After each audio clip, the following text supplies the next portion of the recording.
7 years of pain until President Ibrahim Traoré walked in. For 7 years, the people of Burkina Faso suffered.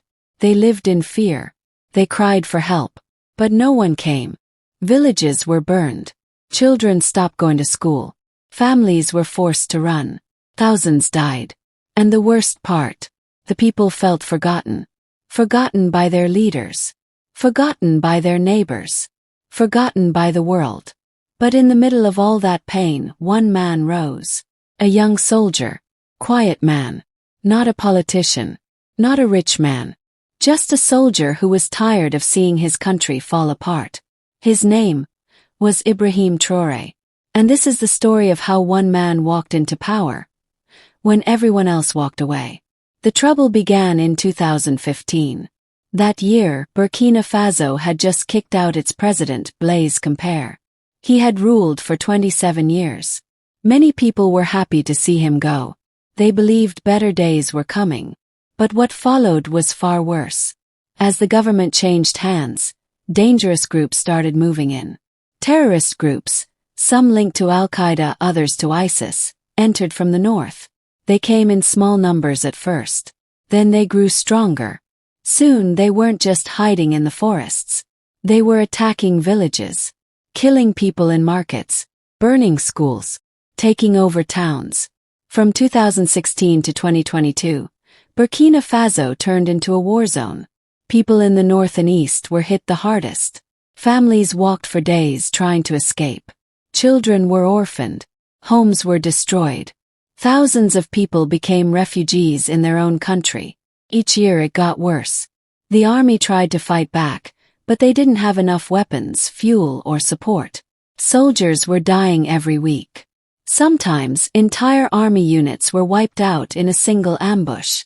And the government in the capital, they gave speeches. They held meetings. But the people saw no real change. They started asking, where are our leaders? Why isn't anyone protecting us? Why is France here? But the attacks are still happening. The anger grew. By 2022, Burkina Faso was falling apart.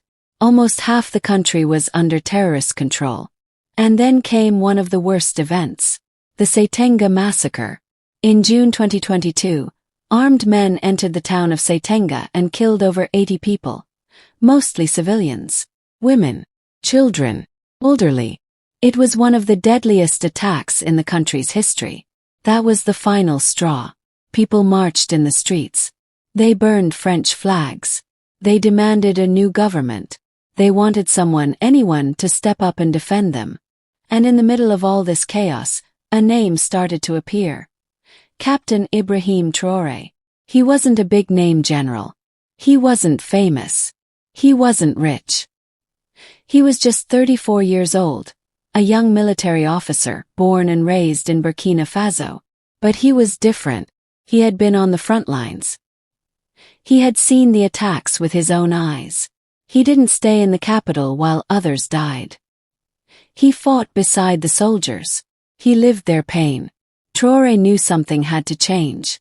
And he knew the current leader, Lieutenant Colonel Paul-Henri Damiba, wasn't doing enough. Many people believed Damiba was too close to France. He spoke of reform, but nothing changed. The terrorists kept gaining ground. The people kept dying. So Traoré made a bold decision.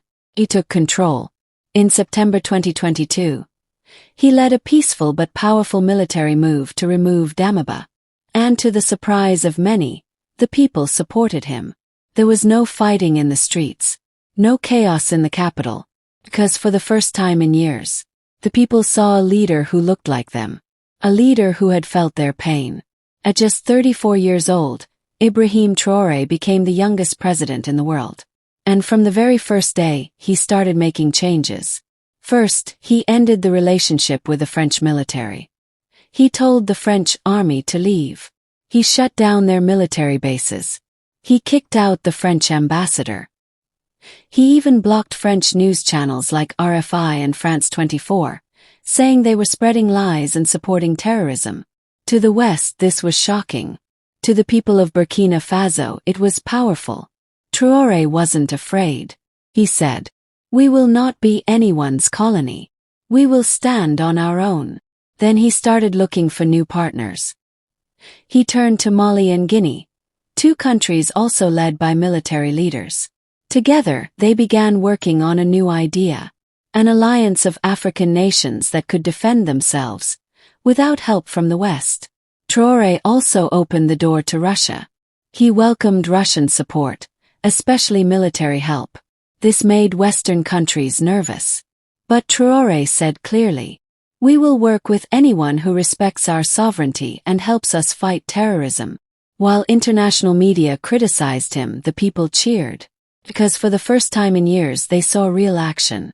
He restructured the army. He punished corrupt commanders.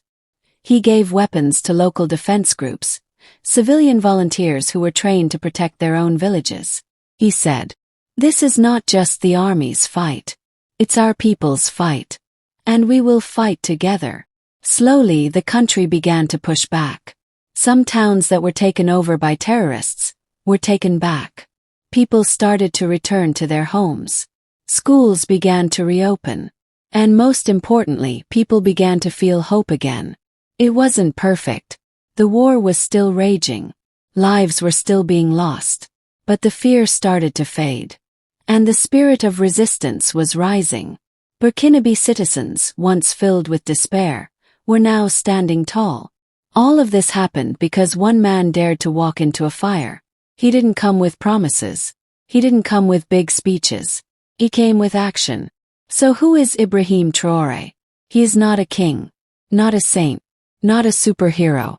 He is a soldier, a son of the soil, a man who watched his people suffer and said, "Enough is enough." Some call him dangerous, others call him brave. But in Burkina Faso, many call him a symbol of courage. 7 years of pain had broken the country. 7 years of fear had stolen its voice. But in 2022, a new voice rose. A young captain, people's leader. He walked in, not to rule but to serve. Not to take but to protect. Not to follow but to lead. As of today, the fight continues. Burkina Faso still faces danger. But now the people are no longer crying for help. They are standing up. They are organizing. They are defending their land. And they are doing it with a leader who is not hiding behind walls. He is with them. He is one of them. He is Ibrahim Traoré. This is not just the story of a man. This is the story of a people who refused to be broken. This is the story of a nation that was on the edge of collapse and is now on the road to freedom. And it all began when one man walked in at the darkest hour and brought the light. Burkina Faso suffered for 7 years, but now it walks with its head high, because pain may last for a time, but strength lasts forever.